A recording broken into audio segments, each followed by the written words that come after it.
Puji Tuhan, selamat pagi Bapak Ibu Saudaraku yang dikasihi Tuhan Yesus Kristus. Kembali pagi hari ini kita akan sama-sama belajar firman Tuhan sebelum kita beraktivitas di sepanjang hari ini.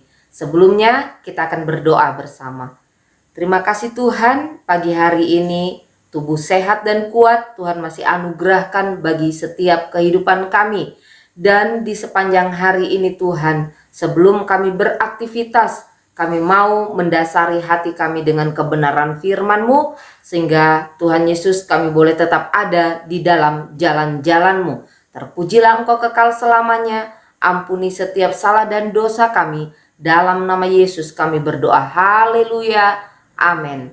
Puji nama Tuhan. Pagi hari ini kita akan sama-sama kembali belajar firman Tuhan yang saya ambil dari Injil Lukas pasalnya yang kedua, ayat 36 sampai ayatnya yang ke-38.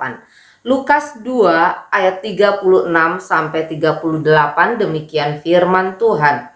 Lagi pula di situ ada Hana, seorang nabi perempuan, anak Fanuel dari suku Asyer.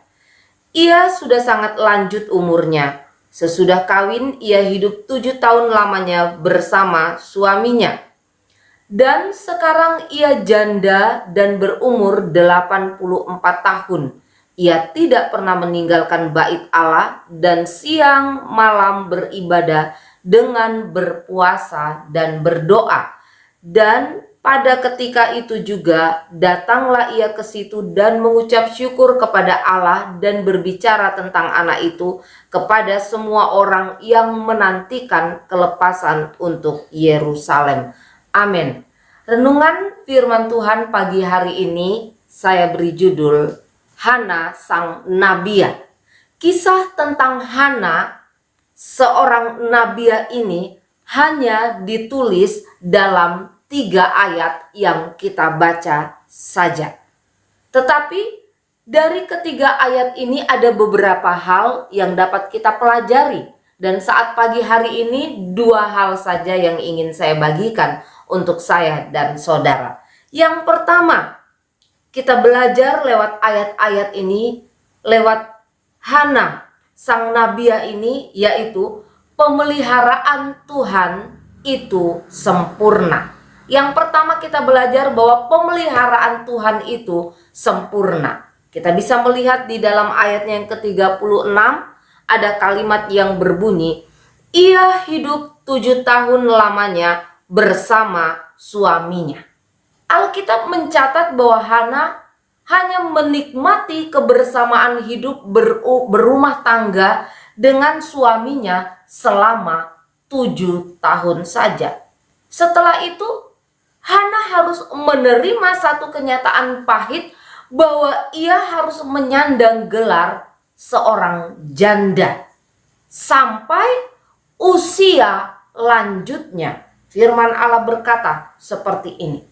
Bapak Ibu Saudaraku yang dikasihi Tuhan, menjalani hidup seorang diri sebagai seorang janda berpuluh-puluh tahun tentunya tidaklah mudah. Bukan hal yang gampang. Secara jasmani tidak ada yang menopang Hana. Secara jasmani tidak ada yang dapat ia andalkan. Baik untuk menafkahinya, baik untuk menjaganya, selain siapa? Selain Tuhan saja tentunya. Tetapi kalau Hana tetap bisa bertahan hingga di usia lanjutnya, ini adalah bukti bahwa pemeliharaan Allah itu sempurna di dalam kehidupan Hana. Bapak Ibu Saudara yang dikasihi Tuhan Yesus Kristus, Hana bisa menjalani hari-harinya yang berat seorang diri tanpa ada pendamping. Itu bukan karena gagah dan kuatnya. Hana bisa makan setiap hari. Itu bukan karena gagah dan kuat Hana, tetapi itu karena pemeliharaan Tuhan sempurna di dalam kehidupan Hana. Yesaya 46 ayatnya yang keempat berkata, sampai masa tuamu aku tetap diam, dan sampai masa putih rambutmu aku menggendong kamu. Aku telah melakukannya dan mau menanggung kamu terus. Aku mau memikul kamu dan menyelamatkan kamu.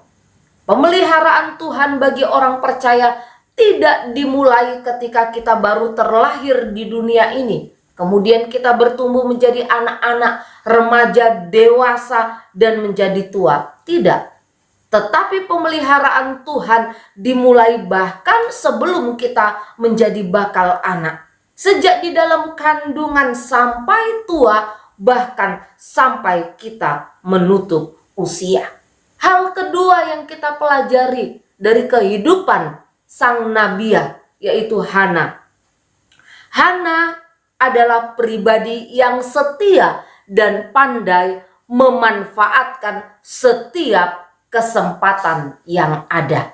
Kita bisa melihat di dalam ayat yang ke-37 ada kalimat yang berbunyi demikian. Ia tidak pernah meninggalkan bait Allah dan siang malam beribadah dengan berpuasa dan berdoa. Hana setia tidak hanya ketika ia senang. Hana setia tidak hanya saat belum menjadi seorang janda, tetapi pada saat ia harus menerima kenyataan pahit hidup sendiri sebagai seorang janda, susah, sekalipun ia tetap setia, ya. Bahkan ia memakai setiap kesempatan yang ada untuk mencari dan melayani Tuhan. Lewat apa? Lewat beribadah. Lewat apa? Lewat berdoa dan berpuasa. Bahkan di usia lanjut sekalipun. Ada orang-orang ketika ada kesempatan untuk beribadah, ada kesempatan untuk melayani, menolak hal itu. Menolak memanfaatkan kesempatan itu dengan sebaik-baiknya. Tetapi tidak demikian dengan Hana. Di hari-hari ini, di tengah-tengah pergumulan dan kesulitan hidup yang kita hadapi, yang kita jalani, yakinlah bahwa pemeliharaan Tuhan itu sempurna atas hidup saya, atas hidup Bapak, Ibu, Saudara sekalian. Selagi ada kesempatan untuk mencari dan melayani Tuhan, sekalipun sulit dan sukar, jangan abaikan kesempatan itu. Tetaplah setia, tidak hanya di waktu senang saja. Amin. Tuhan Yesus memberkati. Sama-sama kita akan berdoa.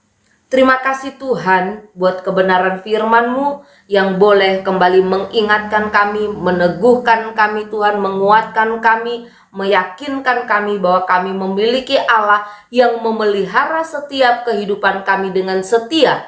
Itu sebab Tuhan, kami mau lewat pemeliharaan-Mu yang sempurna ini ya Tuhan, untuk membalas segala kebaikan Tuhan, anugerah Tuhan di dalam hidup kami. Kami mau juga belajar untuk tetap setia di dalam kami mencari Engkau, di dalam kami melayani Engkau. Kami mau belajar untuk memanfaatkan setiap waktu kesempatan yang Tuhan beri untuk kami dengan sebaik-baiknya. Di sepanjang hari ini Bapa, kami tidak tahu apa yang akan kami alami, tetapi kami mau belajar mempersembahkan, menyerahkan seluruh kehidupan kami ke dalam pimpinan Tuhan, supaya kami boleh terus ada di dalam jalan-jalan Tuhan. Taruh hati yang takut akan Engkau di dalam setiap kehidupan kami. Berkati segala hal yang kami kerjakan, yang kami lakukan di sepanjang hari ini, untuk hormat kemuliaan bagi nama Tuhan saja. Ampuni ya Tuhan setiap salah dan dosa kami. Di dalam nama Tuhan Yesus Kristus